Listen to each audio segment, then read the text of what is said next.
당신은 언제 마지막으로 편안하게 잠들어 보셨나요? 이 이야기는 수면이 사치가 되어버린 세상에서 한 여자가 자신의 꿈을 팔며 살아가는 이야기입니다.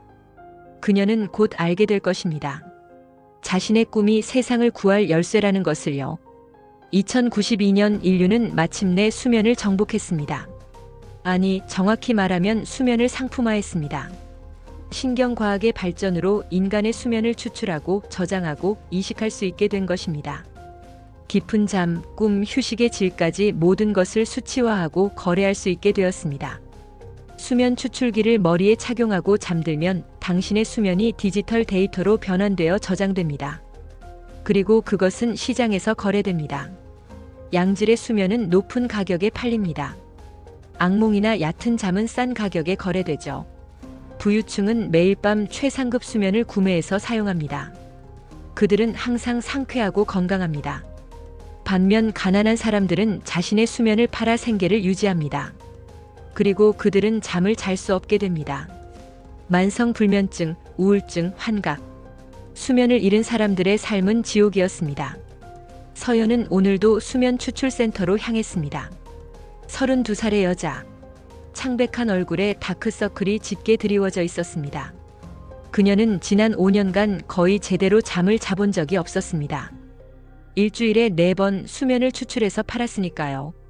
매번 6시간씩 자신의 꿈을 빼내어 시장에 내놓았고 그 대가로 받은 돈으로 간신히 생활을 이어갔습니다. 센터는 빈민가 한복판에 있었습니다. 낡은 건물이었지만 안으로 들어가면 최신 장비들이 가득했습니다. 수면은 돈이 되었으니까요. 대기실에는 20명 정도의 사람들이 앉아 있었습니다. 모두 서연처럼 지친 얼굴이었습니다. 눈이 충혈되고 손이 떨리고 멍한 표정을 짓고 있었죠. 이들은 모두 수면 판매자였습니다.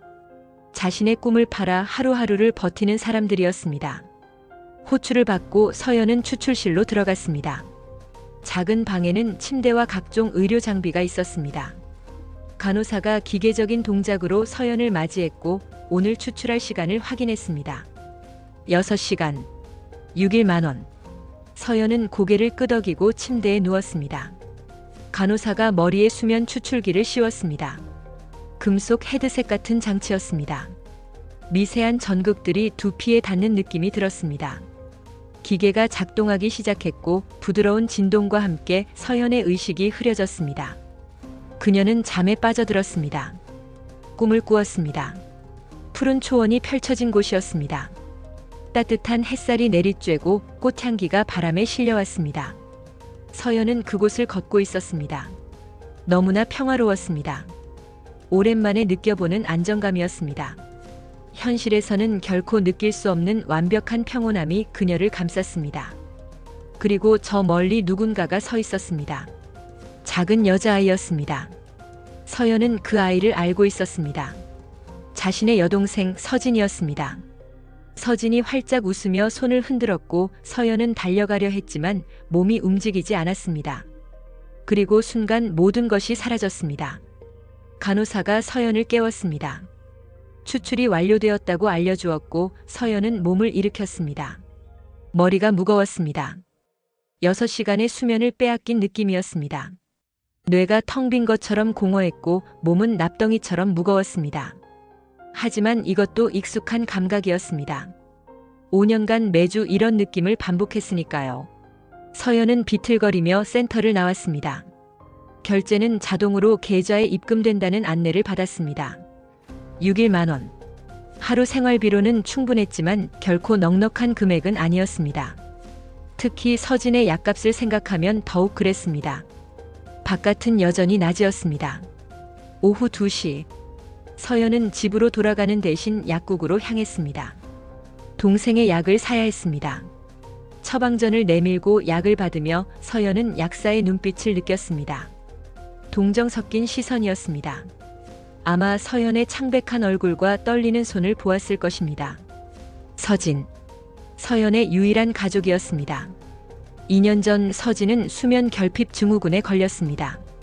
너무 오랫동안 수면을 팔아 생활하다가 몸이 망가진 것입니다. 뇌가 제대로 작동하지 않았고 면역력이 떨어져 온갖 병에 시달렸습니다. 의사는 냉정하게 진단을 내렸습니다. 최소 1년간 매일 양질의 수면을 공급받아야 회복 가능성이 있다고요. 하지만 그런 수면은 너무 비쌌습니다. 하루치 프리미엄 수면이 100만 원이었습니다. 1년이면 3억 6천만 원. 서연에게는 불가능한 금액이었습니다. 그래서 서연은 자신의 수면을 더 많이 팔기 시작했습니다. 일주일에 4번, 매번 6시간씩. 그렇게 벌어서 서진의 치료비를 대고 싼 수면제로 동생의 고통을 덜어주려 했습니다. 하지만 이것도 한계가 있었습니다. 서연 자신도 이제 망가지고 있었습니다. 불면증은 점점 심해졌습니다. 밤에 눈을 감아도 잠이 오지 않았습니다. 뇌는 수면을 갈망했지만 낮에 6시간을 빼앗겼으니 밤에 잠들 수 없었습니다. 악순환이었습니다. 환각도 보이기 시작했습니다. 거리를 걷다가 갑자기 주변이 일그러지는 것 같았습니다. 사람들의 얼굴이 괴물처럼 보이기도 했습니다. 집중력은 떨어지고 기억력도 나빠졌습니다. 방금 한 일도 기억나지 않을 때가 있었습니다. 의사는 경고했습니다. 이대로 가면 서연도 수면 결핍 증후군에 걸릴 거라고요. 하지만 서연에게는 선택의 여지가 없었습니다. 서진을 살리기 위해서는 계속 수면을 팔아야 했습니다. 약국에서 서진의 약을 사고 서연은 집으로 돌아왔습니다. 좁은 원룸이었습니다. 침대 하나, 작은 부엌, 그리고 낡은 가구 몇 개. 이것이 두 자매가 사는 공간이었습니다. 햇빛도 잘 들지 않는 반지하 방이었지만 이곳이 그들의 집이었습니다. 침대에는 서진이 누워 있었습니다. 28살의 서진. 한때는 밝고 건강했던 여동생은 이제 앙상하게 말라 있었습니다. 눈은 움푹 들어가고 피부는 창백했습니다. 그녀는 하루의 대부분을 침대에서 보냈습니다. 일어나 앉아 있는 것도 힘들어했고 밥을 먹는 것조차 고통스러워했습니다. 서연은 서진에게 약을 먹였습니다. 서진은 힘겹게 약을 삼켰고 미안하다는 말을 했습니다. 자기 때문에 언니가 고생한다고 자기만 없으면 언니가 편할 텐데 라고요.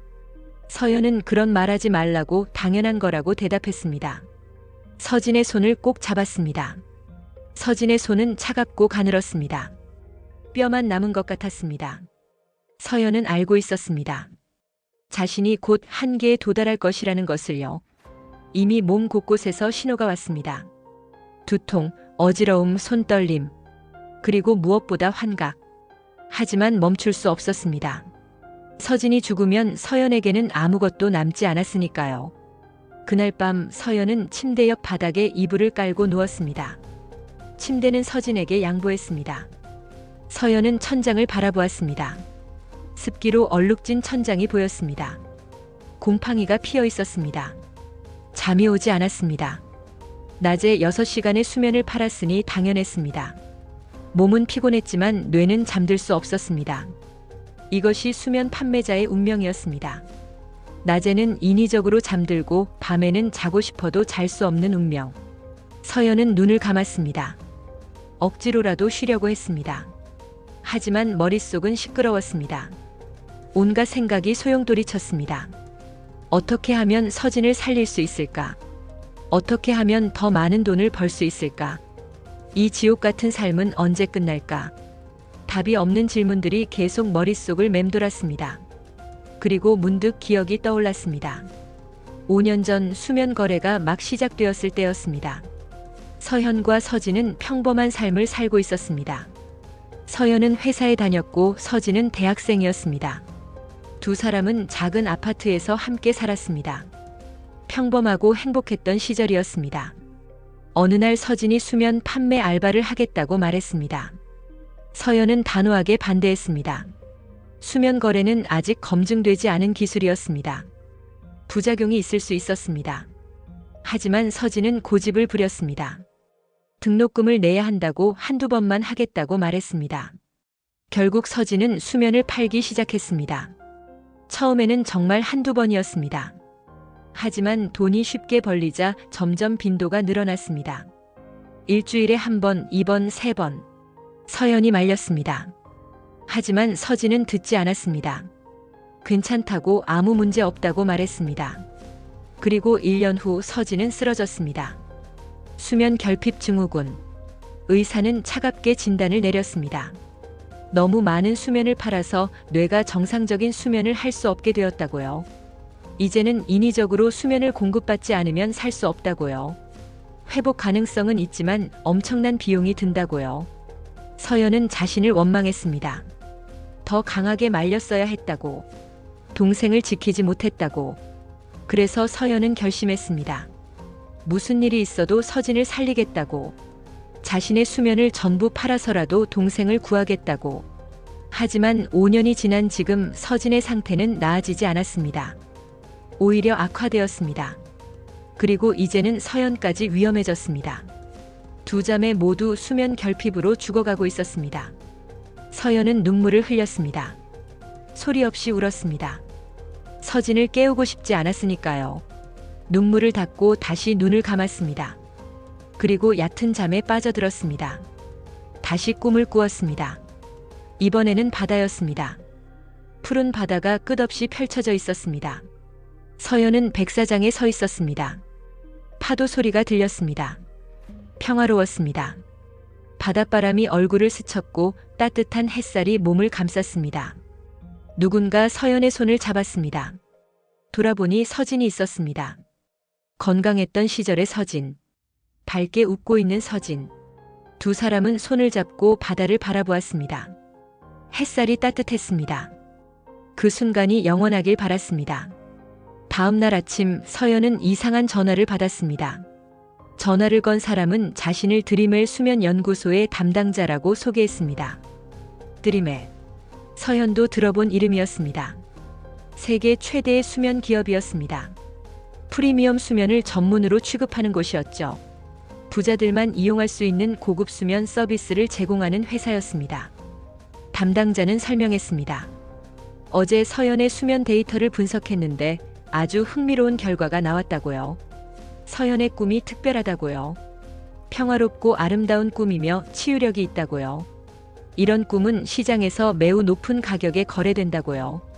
서연은 당황했습니다. 자신은 그냥 평범한 꿈을 꾸는데 무슨 특별한 게 있냐고 물었습니다. 하지만 담당자는 단호하게 말했습니다. 서연의 꿈은 평범하지 않다고요. 전 세계에 100명도 안 되는 특별한 꿈이라고요. 그리고 제안이 들어왔습니다. 전속 계약.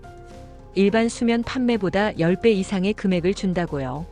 하루에 6시간을 팔면 지금은 6일 만원을 받지만 드림웰과 계약하면 610만 원을 받을 수 있다고요. 한 달이면 7천만 원 이상이라고요. 서연의 심장이 뛰었습니다. 7천만 원. 1년이면 8억 원이 넘습니다. 서진의 치료비를 충분히 댈 수 있는 금액이었습니다. 완치까지 필요한 모든 비용을 감당할 수 있는 돈이었습니다. 하지만 동시에 의심이 들었습니다. 너무 좋은 조건이었습니다. 세상에 공짜는 없습니다. 분명 뭔가 함정이 있을 것입니다. 서연은 조심스럽게 물었습니다. 자신의 꿈이 정말 그렇게 특별한지, 왜 그렇게 많은 돈을 주는지요. 담당자는 차분하게 설명했습니다. 서연 같은 꿈을 가진 사람은 정말 희귀하다고요. 아주 귀한 자원이라고요. 그리고 한번 연구소로 와서 자세한 설명을 들어보라고 제안했습니다. 직접 와서 시설도 보고 계약 조건도 확인해 보라고요. 서연은 잠시 생각했습니다. 서진을 바라보았습니다. 침대에 누워있는 창백한 여동생. 살리고 싶었습니다. 무슨 수를 써서라도 살리고 싶었습니다. 그리고 이것이 마지막 기회일지도 모릅니다. 서연은 대답했습니다. 가보겠다고. 연구소로 가서 직접 확인해 보겠다고. 담당자는 만족스러운 목소리로 대답했습니다. 내일 오전 10시에 오라고 주소를 문자로 보내주겠다고요. 전화를 끊고 서연은 서진을 바라보았습니다. 서진은 여전히 침대에 누워 있었습니다. 창백한 얼굴이었습니다. 서연은 작게 중얼거렸습니다. 조금만 기다리라고, 언니가 너를 살릴 거라고요. 서연은 주먹을 꽉 쥐었습니다. 이것이 기회일지도 모릅니다. 마지막 기회. 서연은 놓칠 수 없었습니다. 비록 의심스러운 부분이 있어도 시도해볼 가치는 있었습니다. 하지만 서연은 아직 몰랐습니다.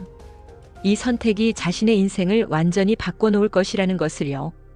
그리고 그녀의 꿈 뒤에 숨겨진 엄청난 비밀이 있다는 것을요. 드리멜이라는 회사가 어떤 곳인지, 그들이 정말로 무엇을 원하는지 아직 알지 못했습니다. 창밖으로 빈민가의 풍경이 보였습니다. 낡은 건물들, 좁은 골목, 절망적인 사람들. 서연은 이 세계에서 벗어나고 싶었습니다. 서진과 함께 더 나은 곳으로 가고 싶었습니다. 그리고 드리멜이 그 문을 열어줄 것처럼 보였습니다. 하지만 그 문 너머에는 상상할 수 없는 어둠이 기다리고 있었습니다. 드리멜 수면 연구소는 강남의 중심부에 우뚝 솟아 있었습니다. 50층짜리 유리 건물이었습니다. 건물 전체가 반짝이는 유리로 덮여 있어서 마치 거대한 보석처럼 보였습니다. 햇빛을 받아 눈부시게 빛나는 그 건물은 권력과 부의 상징이었습니다. 서연은 입구에서 한참을 서 있었습니다. 이곳과 빈민가의 격차가 너무 컸습니다. 마치 다른 세상 같았습니다. 정장을 입은 여자가 서연을 맞이했습니다. 자신을 이수진 이사라고 소개했습니다. 연구개발팀을 담당한다고 했습니다. 30대 후반쯤 되어 보이는 그녀는 단정한 외모에 자신감 넘치는 미소를 짓고 있었습니다. 프로페셔널한 분위기였습니다. 수진이 서연을 안으로 안내했습니다. 로비는 호화로웠습니다. 대리석 바닥 거대한 샹들리에, 그리고 벽에는 대형 스크린들이 걸려 있었습니다. 스크린에는 행복한 사람들이 잠들어 있는 모습이 나오고 있었습니다. 완벽한 수면, 완벽한 내일이라는 슬로건이 떠올랐습니다. 모든 것이 완벽하고 깨끗했습니다. 빈민가의 더러운 센터와는 비교할 수 없었습니다. 엘리베이터를 타고 40층으로 올라갔습니다. 연구실이었습니다. 복도 양쪽으로 유리로 된 방들이 늘어서 있었습니다. 각 방에는 침대와 최첨단 장비들이 있었습니다. 그리고 몇몇 방에는 사람들이 잠들어 있었습니다. 평화로운 표정으로 깊은 잠에 빠진 사람들이었습니다. 수진이 설명했습니다. 저들은 프리미엄 수면 판매자들이라고요. 전속 계약을 맺은 사람들이라고요. 서현도 곧 저들처럼 될 것이라고요. 그들의 얼굴은 편안해 보였습니다. 빈민가 센터에서 보던 고통스러운 표정과는 달랐습니다. 수진이 한 방으로 들어갔습니다. 서현도 따라 들어갔습니다. 방 안에는 편안한 침대와 각종 모니터들이 있었습니다. 그리고 한쪽 벽면은 통유리여서 강남의 전망이 한눈에 들어왔습니다. 고층 빌딩들이 질비하게 늘어서 있었고 그 사이로 한강이 반짝였습니다. 서연이 의자에 앉자 수진이 태블릿을 꺼냈습니다. 화면에 복잡한 그래프들이 나타났습니다. 수진은 차근차근 설명하기 시작했습니다. 이것이 어제 추출한 서연의 수면 데이터라고요. 그래프의 한 부분을 확대하며 보여주었습니다. 이것은 꿈의 품질을 나타내는 지수라고 했습니다. 보통 사람들은 50에서 70 정도라고요. 그런데 서연은 98이라고요. 거의 완벽에 가깝다고요. 수진의 목소리에는 감탄이 섞여 있었습니다. 그것이 무슨 의미냐고 서연이 물었습니다. 수진은 대답했습니다. 서연의 꿈은 매우 평화롭고 아름답다는 뜻이라고요. 그리고 다른 그래프를 열었습니다. 이것은 치유력 지수라고요. 서연의 꿈을 경험한 사람은 스트레스가 감소하고 정신적 안정을 얻는다고요. 심지어 우울증이나 불안장애까지 완화되는 효과가 있다고요. 서연은 놀랐습니다. 자신의 꿈에 그런 힘이 있다는 것을 몰랐습니다. 왜 자신의 꿈이 그런지 물었습니다. 수진은 솔직하게 대답했습니다. 정확히는 모르겠다고요. 아마도 서연의 뇌 구조가 특별한 것 같다고요. 유전적 요인일 수도 있다고요. 하지만 중요한 것은 서연의 꿈이 엄청난 가치를 가진다는 것이라고요. 수진이 몸을 앞으로 기울이며 설명을 이어갔습니다.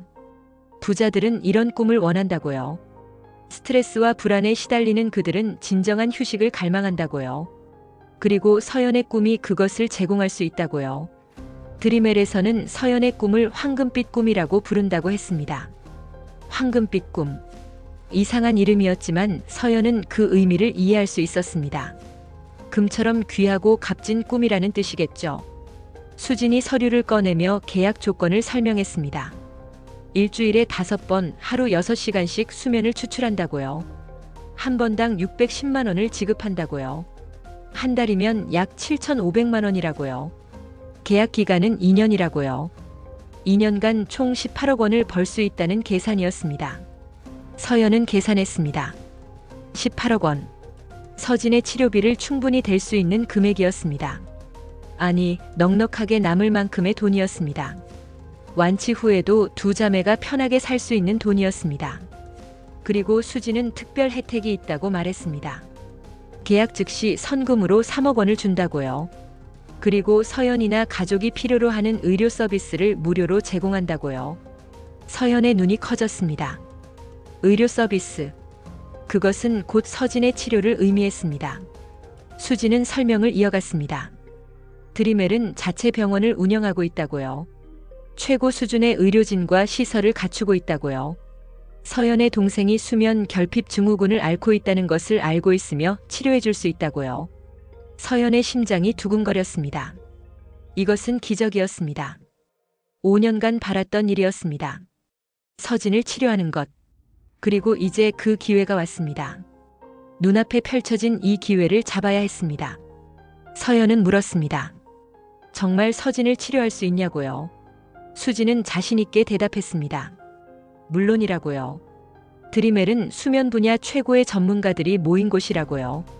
수면 결핍 증후군 치료는 그들의 전문 분야라고요. 서연은 눈물이 날 것 같았습니다. 하지만 동시에 의심도 들었습니다. 너무 좋은 조건이었습니다. 뭔가 함정이 있는 건 아닐까요? 서연은 조심스럽게 물었습니다. 부작용은 없냐고요? 일주일에 5번씩 수면을 추출하면 자신도 위험하지 않냐고요? 수지는 안심시켰습니다. 걱정하지 말라고요. 드리멜은 전문적인 관리 프로그램을 운영한다고요. 매일 건강검진을 하고 필요하면 보조 수면제를 제공한다고요. 그리고 2년 후에는 완전한 회복 프로그램을 지원한다고요. 빈민가 센터와는 차원이 다르다고요. 수진이 서연의 손을 잡았습니다. 따뜻하고 부드러운 손이었습니다. 수진은 진지하게 말했습니다. 이것은 서연과 동생 모두를 위한 기회라고요. 놓치지 말라고요. 인생을 바꿀 수 있는 기회라고요. 서연은 깊게 숨을 들이마셨습니다. 그리고 결정했습니다. 하겠다고 계약하겠다고 말했습니다. 수지는 활짝 웃었습니다. 훌륭한 선택이라고 칭찬했습니다. 계약서에 서명했습니다. 복잡한 법률 용어들이 빼곡하게 적혀 있었지만 서연은 자세히 읽지 않았습니다. 중요한 것은 돈과 서진의 치료였으니까요. 서명을 마치자 그 즉시 서연의 계좌에 3억 원이 입금되었습니다. 서연은 휴대폰으로 통장을 확인하며 믿을 수가 없었습니다. 평생 처음 보는 금액이었습니다. 3억 원이라는 숫자가 화면에 떠 있었습니다. 수지는 말했습니다. 오늘부터 시작하겠다고요. 먼저 동생을 데려오라고요. 드리멜 병원에 입원시키겠다고요. 서연은 급히 집으로 돌아갔습니다.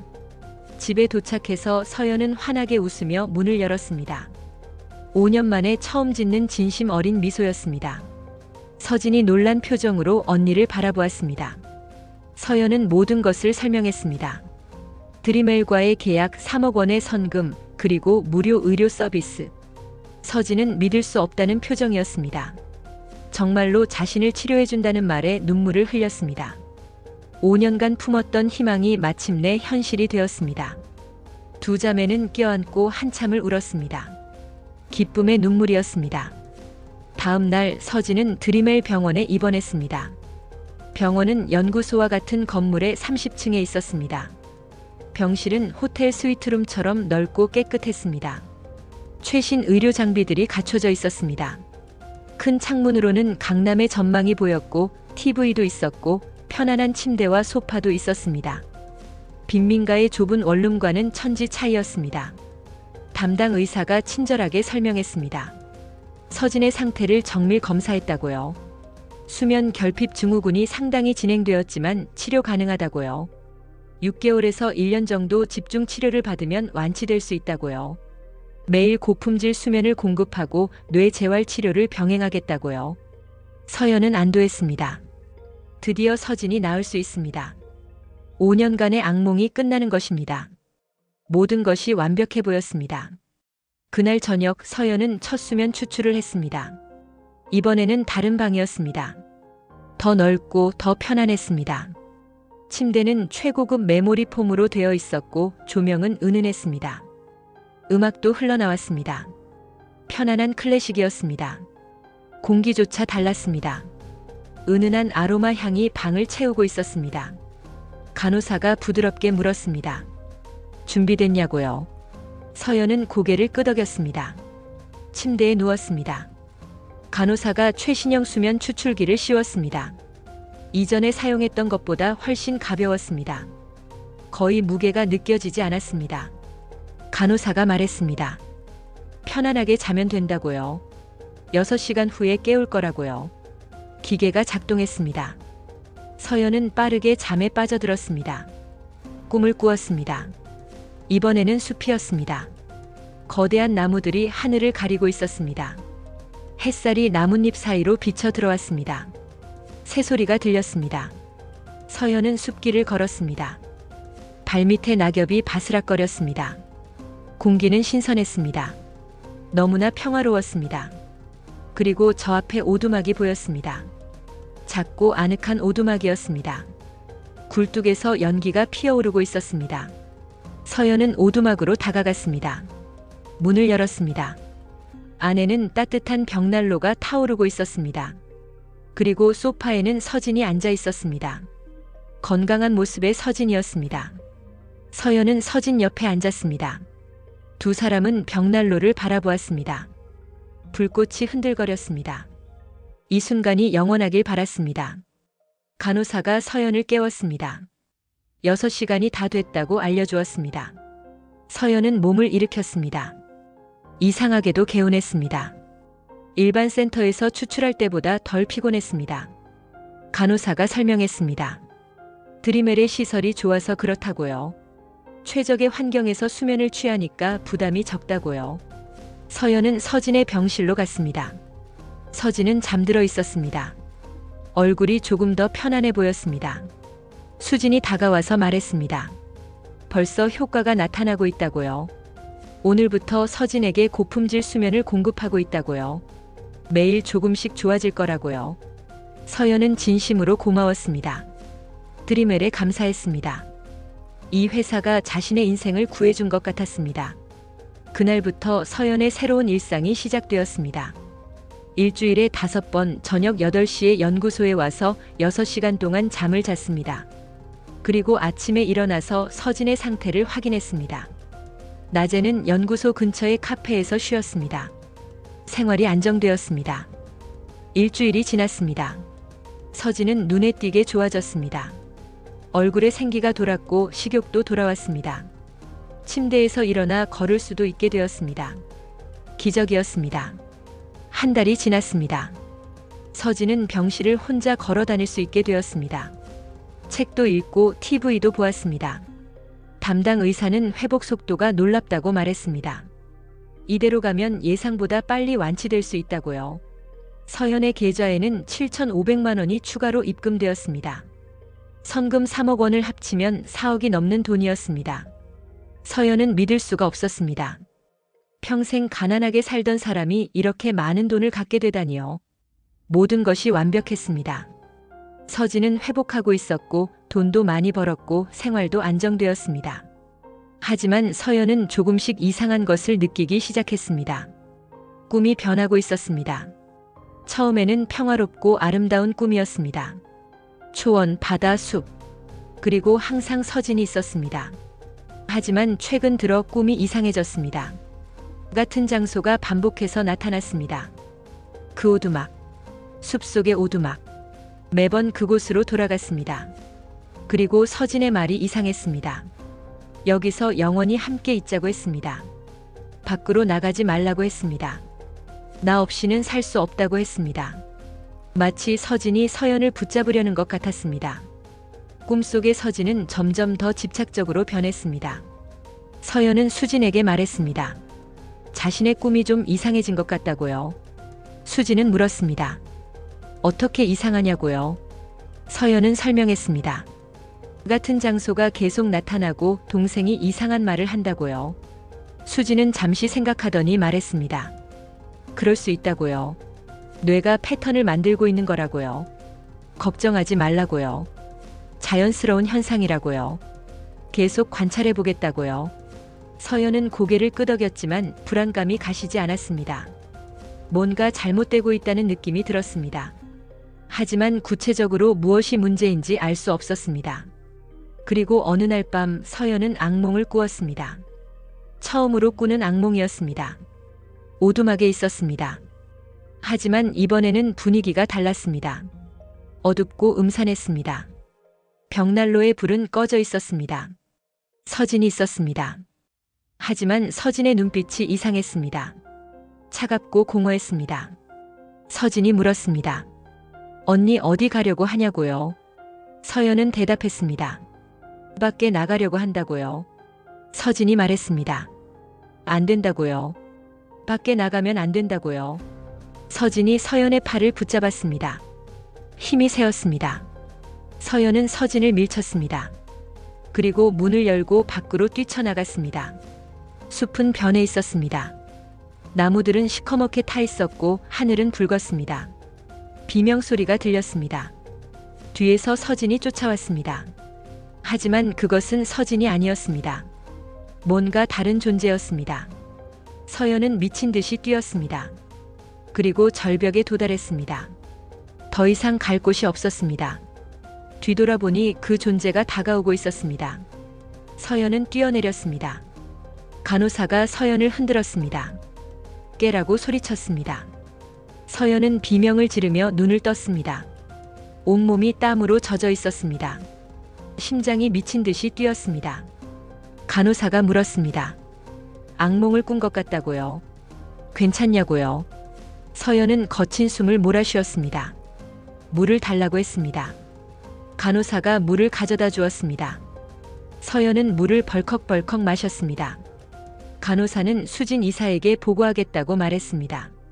잠시만 기다리라고요. 간호사가 나갔습니다. 서연은 떨리는 손으로 얼굴을 감쌌습니다. 방금 꾼 꿈이 너무 생생했습니다. 그리고 무서웠습니다. 뭔가 잘못되고 있었습니다. 서연의 꿈이 변질되고 있었습니다. 황금빛 꿈이 어둠으로 물들고 있었습니다. 수진이 급히 병실로 들어왔습니다. 얼굴에는 걱정이 역력했습니다. 서연의 상태를 확인하고 방금 꾼 악몽에 대해 자세히 물었습니다. 서연은 떨리는 목소리로 모든 것을 설명했습니다. 오두막, 이상해진 서진, 타버린 숲, 그리고 절벽에서 뛰어내린 것까지요.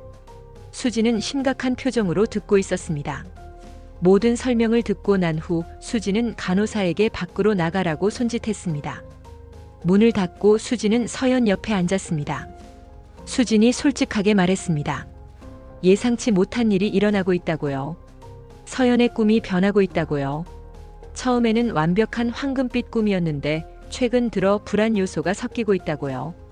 태블릿을 꺼내 그래프를 보여주었습니다.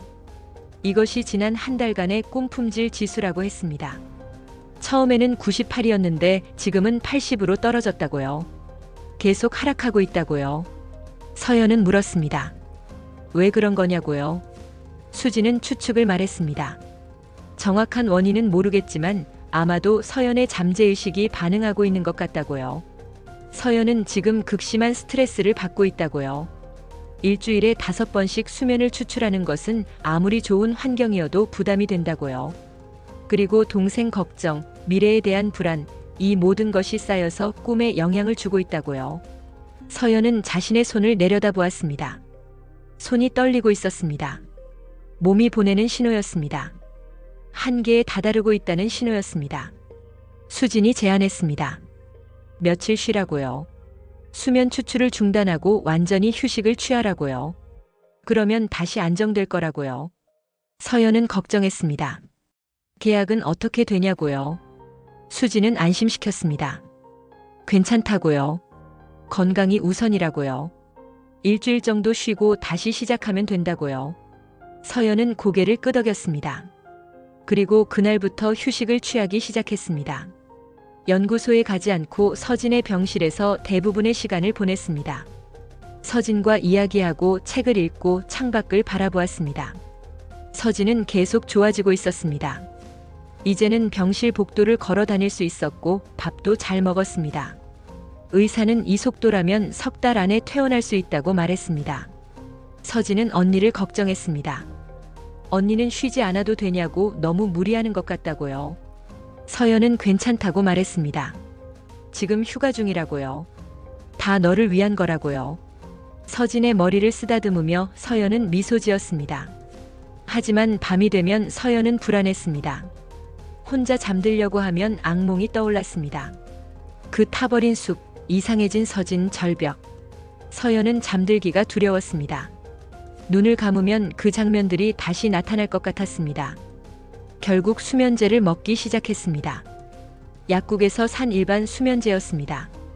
효과는 있었습니다. 깊이 잠들 수 있었죠. 하지만 꿈은 꾸지 못했습니다. 그냥 의식이 꺼지는 느낌이었습니다. 약물로 강제로 잠들었다가 깨어나는 것이었습니다. 일주일이 지났습니다. 수진이 연락했습니다. 이제 괜찮냐고, 다시 시작할 수 있을 것 같냐고 물었습니다. 서연은 많이 나아졌다고 대답했습니다. 사실 완전히 회복되지는 않았지만 서진의 치료를 위해서는 계속해야 했습니다. 수진은 좋다고 말했습니다. 오늘 저녁에 오라고요. 천천히 시작하자고요. 서연은 다시 연구소로 갔습니다.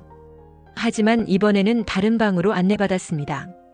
더 깊은 곳 45층이었습니다. 서연은 물었습니다. 여기는 어디냐고요? 수진은 대답했습니다.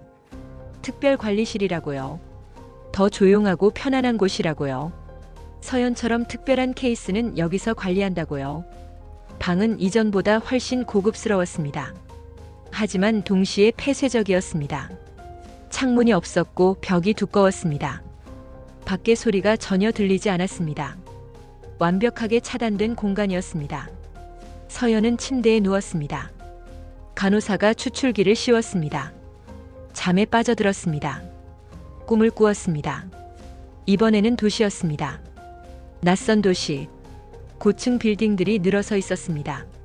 하지만 거리는 텅 비어 있었습니다. 아무도 없었습니다. 서연은 거리를 걸었습니다. 발소리만 울려 퍼졌습니다. 이상하게 조용했습니다. 한 건물을 발견했습니다. 유리로 된 건물.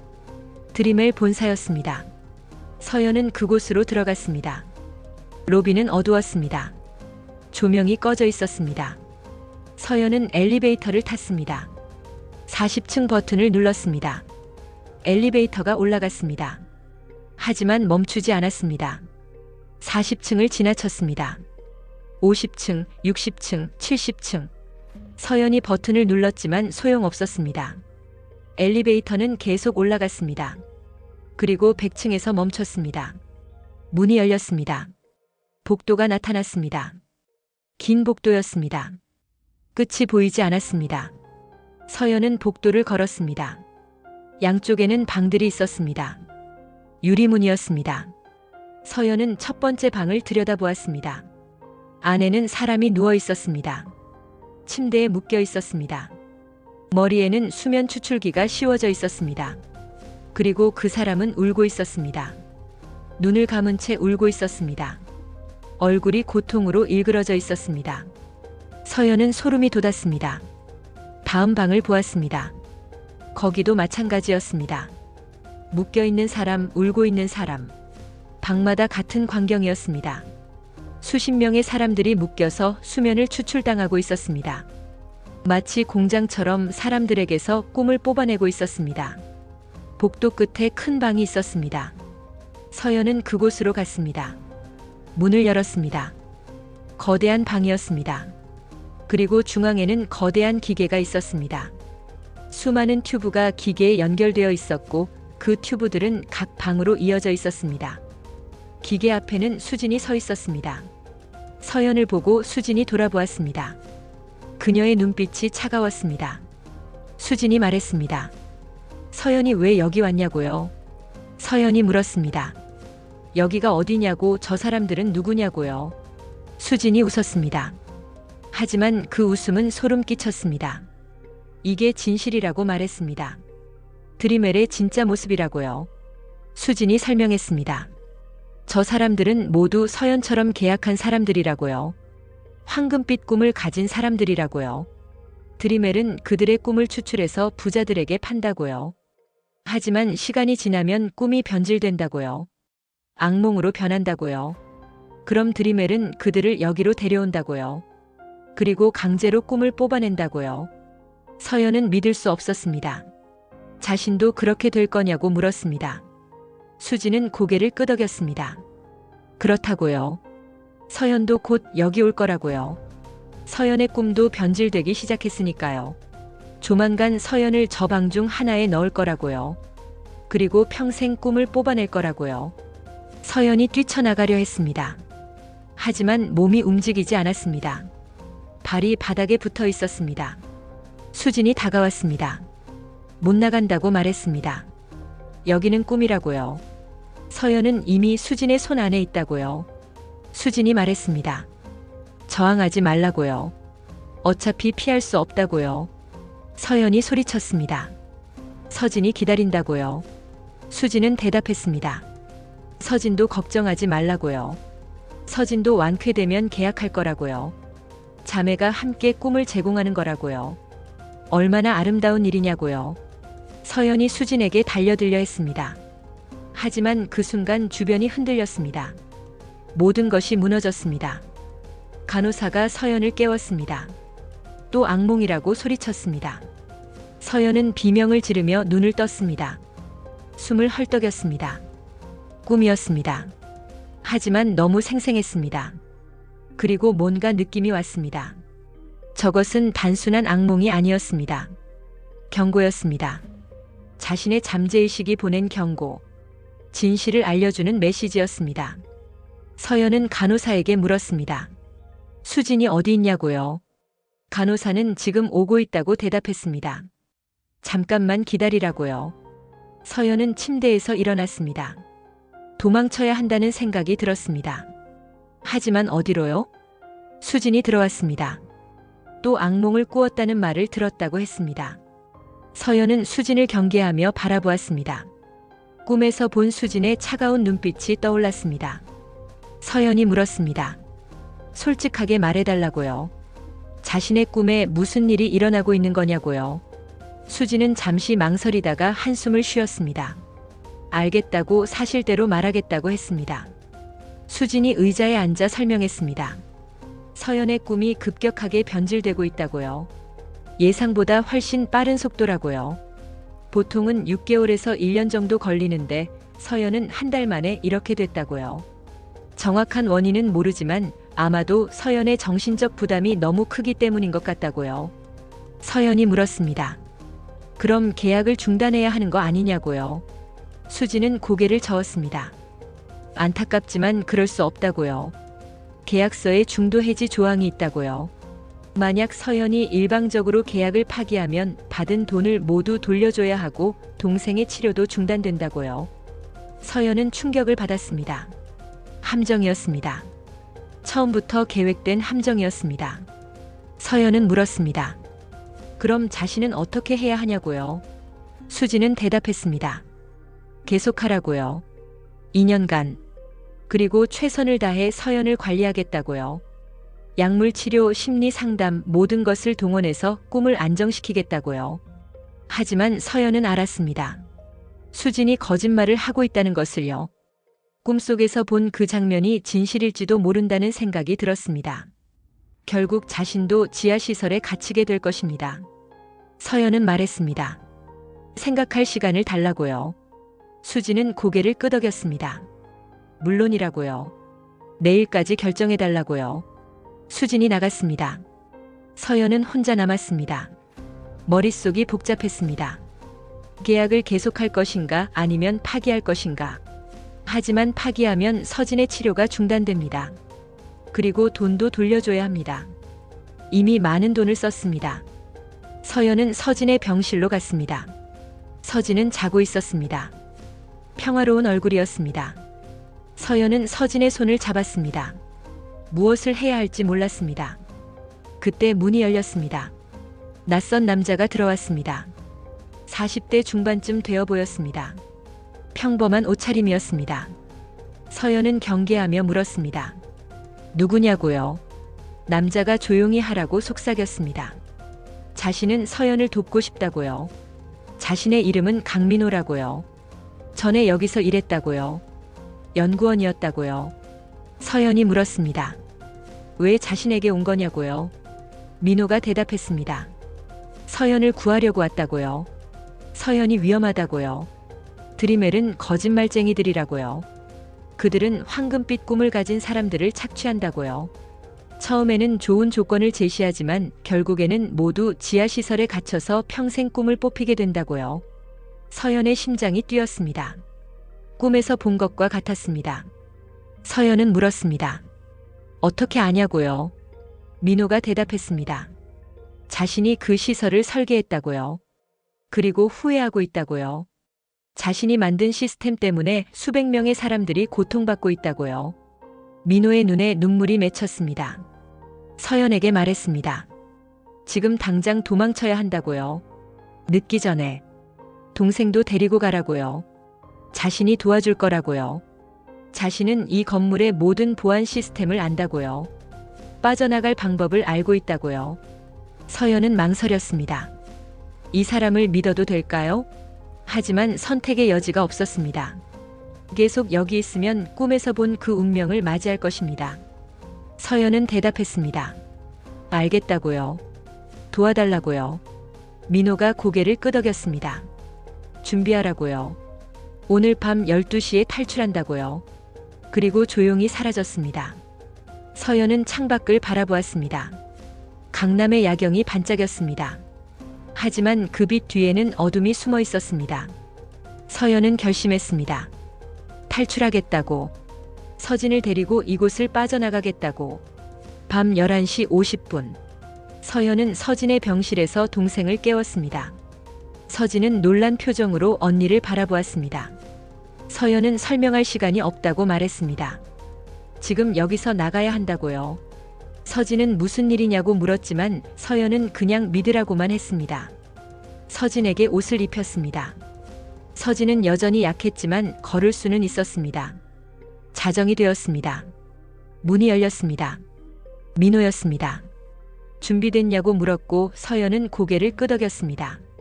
민호가 앞장섰습니다. 조용히 하라고 속삭였습니다. 세 사람은 복도로 나갔습니다. 복도는 어두웠습니다. 비상등만 켜져 있었습니다. 민호는 보안 카메라의 사각지대를 정확히 알고 있었습니다. 그는 이 건물의 설계에 참여했으니까요. 계단으로 향했습니다. 엘리베이터는 사용할 수 없었습니다. 기록이 남으니까요. 계단을 따라 내려갔습니다. 30층에서 1층까지. 서진은 힘들어했지만 악물고 걸었습니다. 언니를 믿었으니까요. 1층에 도착했을 때 문제가 생겼습니다. 출구에 경비원이 있었습니다. 민호가 경비원에게 다가가 뭔가 이야기를 나누었습니다. 오래 전 동료였던 것 같았습니다. 경비원이 잠시 자리를 비웠습니다. 민호가 손짓했습니다. 지금이라고요. 빨리 가자고요. 세 사람은 출구로 달려갔습니다. 건물 밖으로 나왔습니다. 차가운 밤 공기가 폐를 채웠습니다. 자유의 공기였습니다. 민호가 주차장으로 안내했습니다. 낡은 세단이 있었습니다. 모두 차에 탔습니다. 민호가 시동을 걸었습니다. 차가 출발했습니다. 그 순간 건물에서 경보음이 울렸습니다. 들켰습니다. 민호가 엑셀을 밟았습니다. 차가 급발진했습니다. 뒤를 돌아보니 경비 차량들이 쫓아오고 있었습니다. 2대, 3대. 민호는 좁은 골목길로 차를 몰았습니다. 추격을 따돌리려는 것이었습니다. 그의 운전 실력은 뛰어났습니다. 20분간의 추격전 끝에 그들은 간신히 따돌렸습니다. 민호가 한숨을 쉬었습니다. 차는 서울 외곽으로 향했습니다. 1시간쯤 달려 낡은 공장 지대에 도착했습니다. 민호는 그중 한 건물로 차를 몰고 들어갔습니다. 여기가 자신의 아지트라고 설명했습니다. 공장 안은 의외로 깔끔했습니다. 거실처럼 꾸며진 공간이 있었고 침대와 책상도 있었습니다. 민호가 소파를 가리키며 앉으라고 했습니다. 물을 가져다 주었습니다. 세 사람은 물을 마시며 숨을 고르고 있었습니다. 서연이 물었습니다. 이제 설명해 달라고요. 드리멜이 정확히 뭘 하는 건지요. 민호는 깊게 한숨을 쉬었습니다. 처음부터 이야기하겠다고 말했습니다. 10년 전으로 거슬러 올라가야 한다고요. 민호는 이야기를 시작했습니다. 자신은 신경과학자였다고요. 수면과 꿈을 연구했다고요. 20년 전 획기적인 발견을 했다고요. 인간의 꿈을 디지털화할 수 있다는 것을요. 수면 추출 기술을 자신이 개발했다고요. 처음에는 순수한 의도였다고 했습니다. 불면증 환자들을 돕고 싶었다고요. 다른 사람의 좋은 꿈을 이식해주면 치료될 수 있다고 생각했다고요. 하지만 기술이 상용화되면서 모든 것이 변질되었다고요. 자본가들이 개입했고 수면은 상품이 되었다고요. 그리고 드리멜이 설립되었다고요. 민호도 거기서 일했다고 했습니다. 수석 연구원이었다고요. 초기에는 괜찮았다고요. 정말로 환자들을 돕고 있다고 생각했으니까요. 하지만 5년 전 우연히 지하시설을 발견했다고요. 회사가 비밀리에 운영하는 곳이었다고요. 거기에는 수백 명의 사람들이 갇혀 있었다고 했습니다. 모두 침대에 묶여서 강제로 꿈을 추출당하고 있었다고요. 그들은 모두 서연처럼 특별한 꿈을 가진 사람들이었다고요. 회사는 그들을 계약으로 유인했다고요. 좋은 조건, 많은 돈, 가족 치료. 하지만 결국에는 모두 지하에 갇혔다고요. 민호가 물었습니다. 왜 회사가 그런 짓을 하는지 아냐고요. 서연은 고개를 저었습니다. 민호가 대답했습니다. 돈 때문이라고요. 황금빛 꿈은 엄청난 가격에 팔린다고요. 한 번에 수천만 원, 수억 원. 부자들은 기꺼이 그 돈을 낸다고요. 완벽한 휴식을 원하니까요. 민호는 계속 설명했습니다. 자신은 충격을 받았다고요. 자신이 만든 기술이 이런 식으로 쓰일 줄은 몰랐다고요. CEO를 찾아가 항의했다고요. 하지만 CEO는 웃으며 말했다고요. 이게 비즈니스라고요. 수요와 공급의 문제일 뿐이라고요. 민호는 회사를 그만뒀다고 했습니다. 그리고 증거를 모으기 시작했다고요. 언론에 고발하려고 했다고요. 하지만 회사는 민호를 막았다고요. 협박했고 가족을 위협했다고요. 결국 입을 다물었다고요. 비겁하게도. 그리고 지난 5년간 여기 숨어 살았다고요. 죄책감에 시달리면서요. 서연이 물었습니다. 그럼 왜 이제 자신을 도와주냐고요. 민호가 대답했습니다. 더 이상 참을 수 없어서라고요. 자신이 만든 기술 때문에 수백 명이 고통받고 있다고요. 이걸 멈춰야 한다고요. 민호가 컴퓨터를 켰습니다. 화면에 복잡한 데이터가 나타났습니다. 이게 서연의 뇌파 분석이라고 했습니다. 회사 서버에서 훔친 거라고요. 그래프를 확대하며 보여주었습니다. 서연의 꿈에는 특별한 패턴이 있다고 했습니다. 마치 메시지 같은 거라고요. 정확히는 모르겠지만 서연의 잠재의식이 뭔가를 전달하려고 하는 것 같다고요. 그리고 최근 악몽을 꾼 것도 그 때문이라고요. 서연의 무의식이 경고를 보낸 거라고요. 서연은 생각했습니다. 꿈속에서 본 그 100층, 지하시설, 모든 것이 진짜였던 것입니다. 자신의 잠재의식이 진실을 알고 있었고 꿈으로 경고를 보낸 것입니다. 서연이 물었습니다. 그 지하시설은 어디 있냐고요. 민호가 대답했습니다. 드리멜 본사 지하 5층이라고요. 아무도 모르는 곳이라고요. 특별 보안 구역이라고요. 서연은 말했습니다. 거기 갇힌 사람들을 구해야 한다고요. 민호는 고개를 저었습니다. 불가능하다고요. 보안이 너무 삼엄하다고요. 군사시설 수준이라고요. 하지만 서연은 단호했습니다. 그래도 해야 한다고요. 자신들이 하지 않으면 누가 하냐고요. 민호는 서연을 바라보았습니다. 그리고 천천히 고개를 끄덕였습니다. 알겠다고요. 하지만 계획이 필요하다고요. 무작정 들어갈 수는 없다고요. 서연이 물었습니다.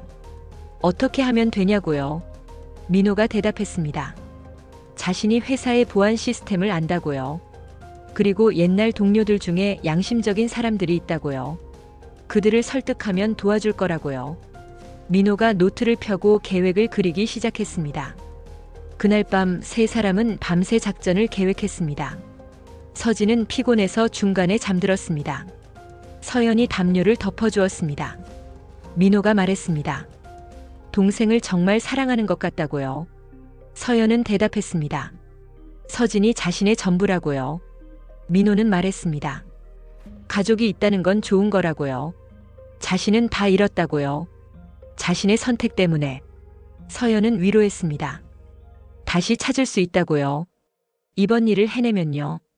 이틀 후 민호는 옛날 동료 셋을 설득하는 데 성공했습니다.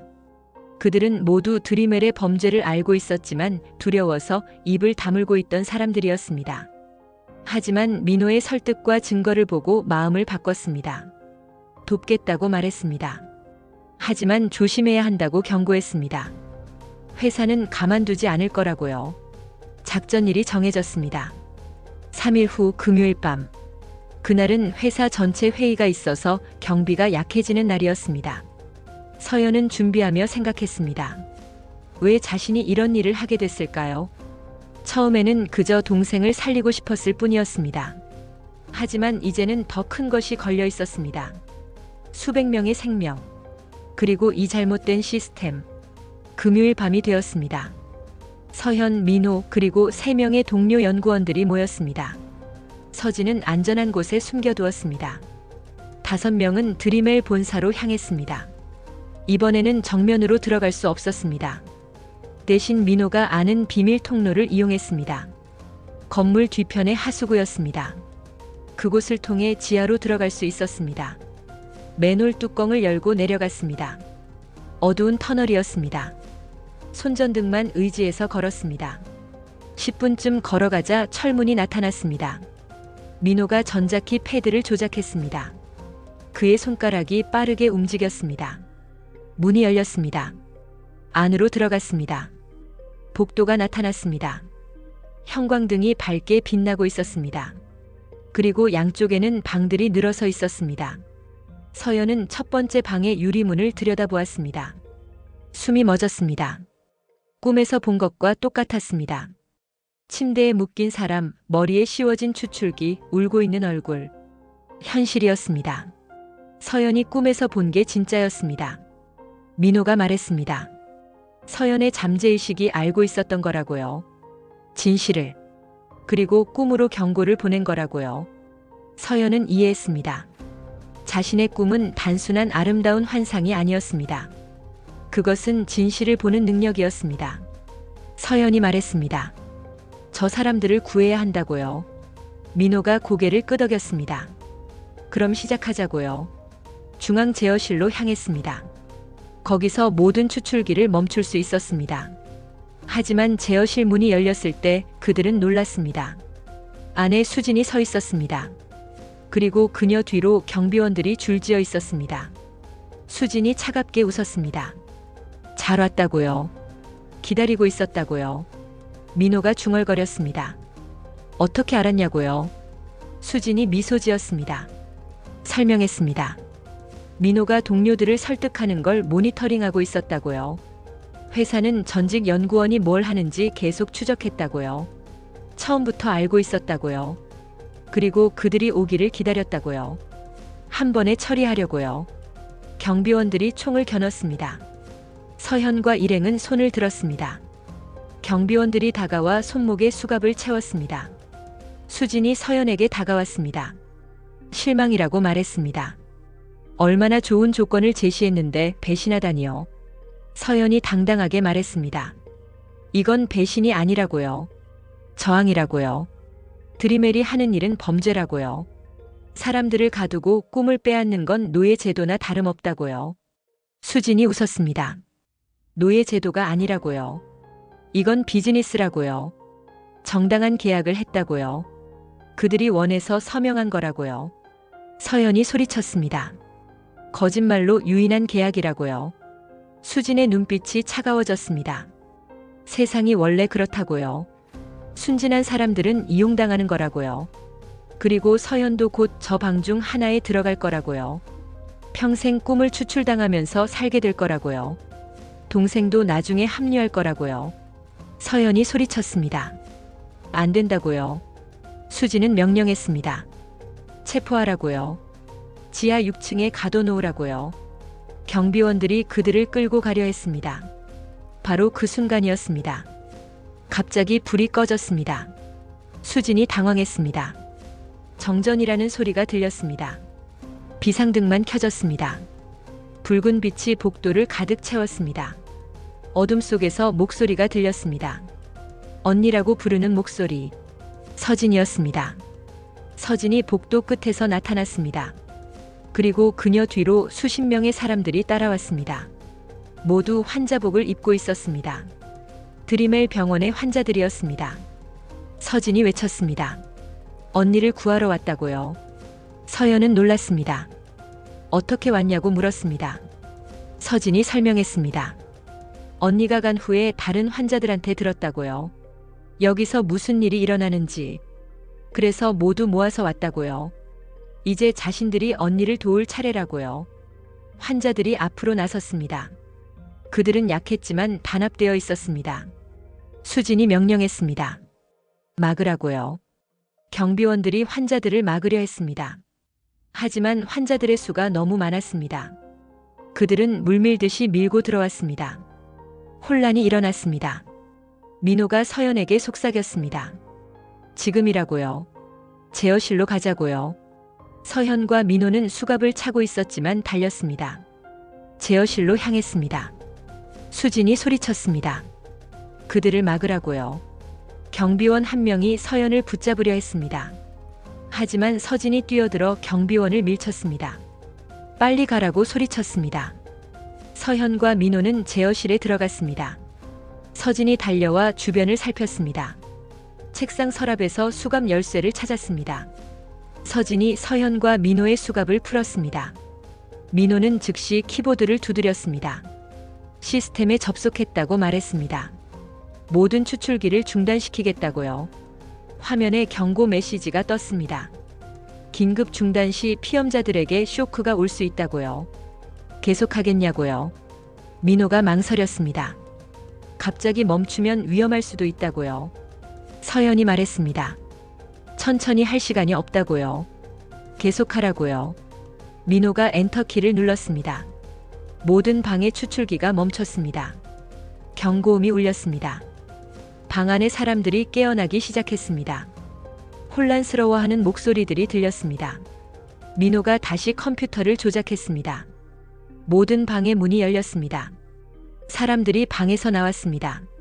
수십 명, 100명. 그들은 모두 멍한 표정이었습니다. 오랜 수면에서 막 깨어난 사람들이었습니다. 서연이 큰 소리로 외쳤습니다. 여러분은 드리멜에 의해 감금되어 있었다고요. 하지만 이제 자유라고요. 같이 나가자고요. 사람들의 눈빛이 살아났습니다. 그들은 상황을 이해하기 시작했습니다. 나가자고 자유라고 외쳤습니다. 100명이 넘는 사람들이 복도로 쏟아져 나왔습니다. 그들은 출구를 향해 움직였습니다. 수진은 당황했습니다. 막으라고 소리쳤습니다. 하지만 경비원들로는 이 인파를 막을 수 없었습니다. 서연은 민호에게 물었습니다. 증거는 어떻게 하냐고요? 여기서 일어난 일을 증명할 증거가 필요하다고요. 민호가 컴퓨터를 가리켰습니다. 모든 데이터가 여기 있다고요. 환자 기록, 거래 내역, 모든 범죄의 증거가 다 있다고요. 서연이 말했습니다. 다운로드 하라고요. 민호가 USB를 꽂고 데이터를 복사하기 시작했습니다. 3분이면 된다고 말했습니다. 그 3분이 영원처럼 느껴졌습니다. 수진이 제어실로 뛰어들어왔습니다. 손에는 권총이 들려 있었습니다. 거기 서라고 소리쳤습니다. 총을 겨누었습니다. 민호에게 USB를 내려놓으라고 명령했습니다. 민호가 멈췄습니다. 수진이 다시 소리쳤습니다. 내려놓으라고요. 수진이 총을 쏘려는 순간 서연이 수진에게 달려들었습니다. 총소리가 울렸습니다. 하지만 빗나갔습니다. 서현과 수진이 바닥에서 몸싸움을 했습니다. 두 여자는 서로를 제압하려 했습니다. 서진이 달려와 수진의 팔을 잡았습니다. 총이 바닥에 떨어졌습니다. 그 사이 민호는 다운로드를 완료했습니다. USB를 뽑았습니다. 서연은 수진을 밀치고 일어났습니다. 가자고 소리쳤습니다. 세 사람은 제어실을 빠져나갔습니다. 복도에서 사람들이 계속 빠져나가고 있었습니다. 그 인파를 따라 움직였습니다. 출구가 보였습니다. 지상으로 올라가는 계단이었습니다. 계단을 올랐습니다. 1층, 2층, 3층. 로비에 도착했습니다. 로비는 혼란스러웠습니다. 수백 명의 사람들이 빠져나가고 있었고 경비원들은 어쩔 줄 몰라 했습니다. 서연 일행은 정문으로 달렸습니다. 밖으로 나왔습니다. 차가운 새벽 공기가 얼굴을 때렸습니다. 하늘이 밝아오고 있었습니다. 민호가 중얼거렸습니다. 성공했다고요. 서연이 말했습니다. 아직 안 끝났다고요. 이 데이터를 언론에 보내야 한다고요. 그들은 민호의 아지트로 돌아갔습니다. 민호는 즉시 컴퓨터를 켰습니다. 데이터를 분석하기 시작했습니다. 화면을 보며 믿을 수 없다고 중얼거렸습니다. 여기에 모든 게 있다고요. 3,000명이 넘는 피해자 명단, 15조 원이 넘는 불법 거래 내역, 정치인 뇌물 기록까지. 서연이 말했습니다. 언론에 보내라고요. 민호는 모든 주요 언론사의 데이터를 전송했습니다. 그리고 SNS에도 공개했습니다. 그날 저녁 전 세계가 충격에 빠졌습니다. 드리멜의 범죄가 폭로되었습니다. 뉴스는 온통 이 사건으로 도배되었습니다. 세계 최대 수면 기업의 불법 인체 실험, 3,000명 감금, 정치인 뇌물. 충격적인 범죄였습니다. 사흘 후 드리멜 본사는 경찰에 의해 폐쇄되었습니다. 수진을 포함한 모든 경영진이 체포되었습니다. 그리고 감금되었던 사람들은 모두 구조되었습니다. 일주일 후 서연은 서진과 함께 병원에 있었습니다. 하지만 이번에는 일반 병원이었습니다. 서진의 마지막 검진을 받으러 온 것이었습니다. 의사가 미소 지으며 말했습니다. 축하한다고요. 완전히 회복되었다고요. 더 이상 치료가 필요 없다고요. 서진은 기뻐서 눈물을 흘렸습니다. 정말로 나은 거냐고 물었습니다. 의사가 고개를 끄덕였습니다. 건강하다고요. 이제 정상적인 생활을 할 수 있다고요. 서연은 서진을 껴안았습니다. 해냈다고 말했습니다. 우리 해냈다고요. 두 자매는 한참을 그렇게 울었습니다. 병원을 나와 거리를 걷고 있을 때 민호에게서 전화가 왔습니다. 좋은 소식이 있다고 했습니다. 정부에서 수면 거래법을 전면 개정하기로 했다고요. 이제는 강제 추출이 완전히 금지되고 판매자의 권리가 보장될 거라고요. 그리고 피해자들을 위한 보상기금도 마련된다고요.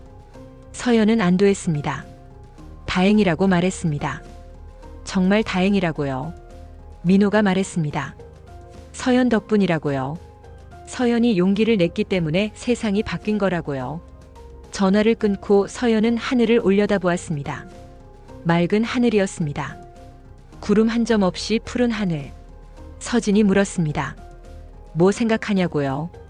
서연은 대답했습니다. 그냥 앞으로 어떻게 살아갈지 생각했다고요. 서진이 서연의 팔짱을 꼈습니다. 함께 살면 된다고요. 둘이서 행복하게. 두 사람은 걸었습니다. 빈민가는 여전히 가난했지만 이제는 희망이 보였습니다. 그날 밤 서연은 오랜만에 자연스럽게 잠들었습니다. 추출기도 수면제도 없이 그냥 편안하게 눈을 감았습니다.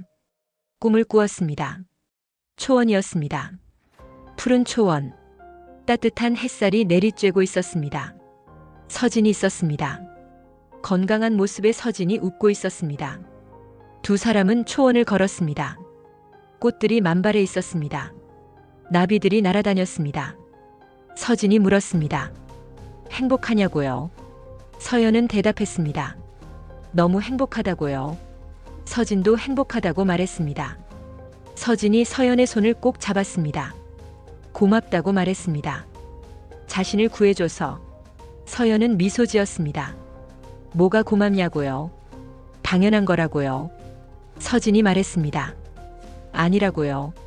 언니가 아니었으면 자신은 죽었을 거라고요.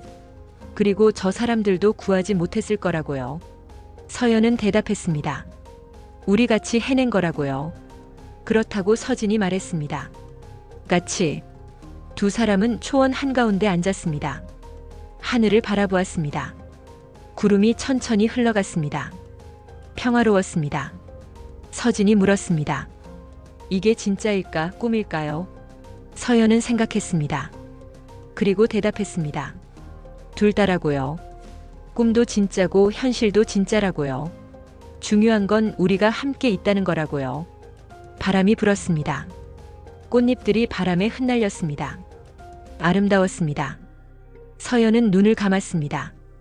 이 순간을 기억하고 싶었습니다. 영원히. 그리고 깨어났습니다. 아침이었습니다. 햇살이 창문으로 들어왔습니다. 옆을 보니 서진이 자고 있었습니다. 평화로운 얼굴이었습니다. 서연은 미소 지었습니다. 이제 시작이었습니다. 새로운 삶의 시작. 더 이상 수면을 팔지 않아도 되는 살. 서진과 함께하는 행복한 살. 창밖을 바라보았습니다. 빈민가의 아침이었습니다. 사람들이 출근하고 있었습니다. 여전히 가난했지만 사람들의 얼굴에는 전과 다른 무언가가 있었습니다. 희망이었습니다. 세상은 천천히 변하고 있었습니다. 에필로그. 6개월 후 서현과 서진은 작은 카페를 열었습니다. 정부의 보상금으로 작은 가게를 마련한 것이었습니다. 꿈꾸는 카페라는 이름이었습니다. 카페는 빈민가 사람들의 쉼터가 되었습니다. 수면 판매로 지친 사람들이 와서 쉬어갔습니다. 서현과 서진은 그들에게 따뜻한 음료와 위로를 제공했습니다. 민호도 자주 들렀습니다. 그는 이제 새로운 연구를 하고 있었습니다. 윤리적인 수면 기술을 개발하는 것이었습니다. 새로운 프로젝트가 잘 되고 있다고 말했습니다. 이번엔 정말로 사람들을 돕는 기술이라고요. 강제가 아니라 자발적인 거라고요. TV에서 뉴스가 나왔습니다. 수면거래 개혁법 시행 6개월, 불법 거래 90% 감소. 드림엘 피해자들 새로운 삶 시작. 세상은 변하고 있었습니다. 천천히지만 확실하게. 그날 저녁 카페 문을 닫고 서현과 서진은 옥상으로 올라갔습니다. 별이 보였습니다. 도시의 불빛 사이로 작은 별들이 반짝이고 있었습니다. 서진이 말했습니다. 정말 많은 일을 겪었다고요. 서연은 고개를 끄덕였습니다. 꿈만 같다고요. 서진이 물었습니다. 후회 안 하냐고요. 그냥 계약 계속했으면 돈도 많이 벌고 편하게 살았을 텐데. 서연은 고개를 저었습니다. 후회 안 한다고요. 지금이 훨씬 좋다고요. 마음 편하고 행복하다고요. 서진도 그렇다고 말했습니다. 서진이 서연의 손을 잡았습니다. 언니 덕분에 살았다고요. 그리고 많은 사람들도 구했다고요. 언니는 영웅이라고요. 서연은 웃었습니다. 무슨 영웅이냐고요. 자신은 그냥 옳은 일을 했을 뿐이라고요. 서진이 말했습니다. 그게 영웅이라고요. 두 자매는 별을 바라보며 서 있었습니다. 서연은 생각했습니다. 꿈과 현실. 두 세계의 경계. 한때 서연은 꿈을 팔아 생계를 유지했습니다. 꿈은 상품이었고 서연은 그것을 파는 사람이었습니다. 하지만 이제는 달랐습니다. 꿈은 다시 서연의 것이 되었습니다. 아름답고 자유로운 꿈. 아무도 빼앗을 수 없는 꿈. 그리고 서연은 알았습니다. 진짜 가치는 돈이나 권력이 아니라는 것을요. 진짜 가치는 사랑하는 사람과 함께하는 것, 옳은 일을 하는 것, 그리고 편안하게 잠들 수 있는 것이라는 것을요. 서연은 미소 지었습니다. 서진에게 말했습니다. 오늘 밤엔 좋은 꿈 꾸자고요. 서진도 그렇게 하자고 대답했습니다. 두 사람은 손을 잡고 아래로 내려갔습니다. 그날 밤 서연은 평화롭게 잠들었습니다. 그리고 꿈을 꾸었습니다. 아름다운 꿈을. 이제는 누구의 것도 아닌 오직 자신만의 꿈을.